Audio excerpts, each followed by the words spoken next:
கிளாடி ஈஸ்வராஜ் வந்து ராஜஸ்தான்லேருந்து மிஷினரியாக வந்து அவரு ஒரு சாட்சி கொடுக்குறாரு. Something happens. ஆமாம், கிளாடி ஈஸ்வராஜ் வந்து 1971 எண்டில் அமெரிக்கா போயிருந்தார்.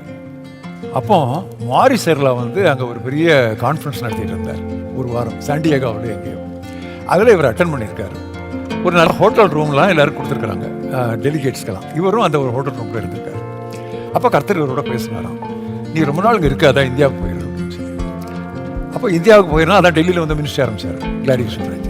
அப்போ இந்தியாவுக்கு போயிருன்னு சொல்லி கேள்விப்பட்டோன்னே அந்த முந்தின நாள் ராத்திரி அவருக்கு ஒரு தரிசனம், வாலிபர்கள் நடுவில் ஒரு பெரிய எழுப்புதல் பற்றி எறிகிற மாதிரி அவருக்கு ஒரு தரிசனம். அவர் சொன்னது அப்போ எங்கே நடக்குது இது, நம்ம சுந்தரம் அசம்பிளியில் அவர் தான் பெரிய ஆர்டர் மெம்பர். இப்போ சுந்தரம் அசம்பிளியில் நிறையா லூத்தரன்ஸை கொண்டு சேர்த்ததே கிளாடி ஈஸ்வராஜ் தான். பெரிய வாலிபர் இது அப்படி ஒன்றும் இல்லையே சொல்லி யோசிச்சுட்டு இருந்திருக்காரு. ஜீவானந்தன் இதை கேள்விப்பட்டிருக்காரு, அதான் இருந்தார் அவர்.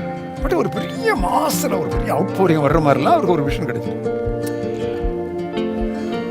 ஜோசப் பாலச்சந்திரனும் அப்போதான் மேரநாத்தா சர்ச்சு ஹென்ரி ஜோசப் ஃபார்மேஷன் இருக்கு.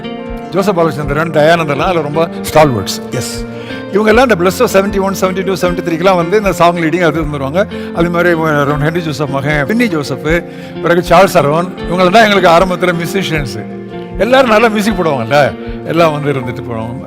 முதல் 1-2 கேம்ப்லலாம் இவங்க வந்து மியூசிக் போட்டுட்டு வெளியே போயிட்டுவாங்க பிரசவம் பண்ணுற நேரில். அடுத்ததில் சொல்லிட்டேன், நீங்கள் போகிறதுனா இன்னும் அடுத்தக்க வராதுங்கன்ட்டேன். ஏன்னா இவங்களெல்லாம் கூட்டம் வந்தது ஜோசப் பாலச்சந்திரன். அதாவது ஒரு பாட்டு இடையில போயிடுவாங்களா, பாட்டு முடிஞ்ச உடனே பிரசங்கம் ஆரம்பிச்ச உடனே ஆரம்பிச்சு போயிடுவாங்க. ஏன்னா அவங்களுக்கு மியூசிக் வேலை முடிஞ்சது. சரியா, இன்னும் இந்த ஆக்கில் கூட்டுறாதீங்க அப்படின்ட்டேன். ஆனால் நல்லா போடுறாங்க அது வேண்டாம், கை தட்டினாலே போதும், அவங்க உட்காந்து பிரசங்கம் கேட்குறேன்னா கூட்டுவாங்க அப்படின்னு. ஸோ அதுக்கப்புறம் அவங்க இது பண்ணி அவங்கெல்லாம் அதில் நல்ல ஷேப் ஆனவங்களான்னு வைங்களேன், இந்த தலைவர்கள்லாம் நல்ல ஷேப் ஆனவங்க. அப்போ அந்த கிளாடி ஈஸ்வராஜ் அந்த 72ல் உட்கார்ந்துருந்தார். அவரும் அக்கார்டன் போட்டார். மேலே வந்து பிரதர் நான் ஒரு வார்த்தை சொல்லணும் அப்படின்னு. சொல்லுங்க அப்படின்னு. நான் மாரிசர்லா மீட்டிங்கில் அங்கே உட்கார்ந்துருந்தது பெரிய எழுதுன்னு சொல்லி நான் கேள்விப்பட்டேன், தரிசனம் கண்டேன், அதை நான் இங்கே பார்க்குறேன். உடனே எல்லாரும் ஒரே ஹேண்டில். நாங்கள் எங்கே அமெரிக்கா பற்றி அதெல்லாம் பற்றி என்ன ஒன்றும் தெரியாது. பட் இப்படி ஒரு கன்ஃபர்மேஷன் அதில் வந்துச்சு. அது எங்களுக்கு ஒன்றும் ஆட் பண்ணலை, பட் அது நாங்கள் செய்கிறத அஃபார்ம் பண்ணிச்சு.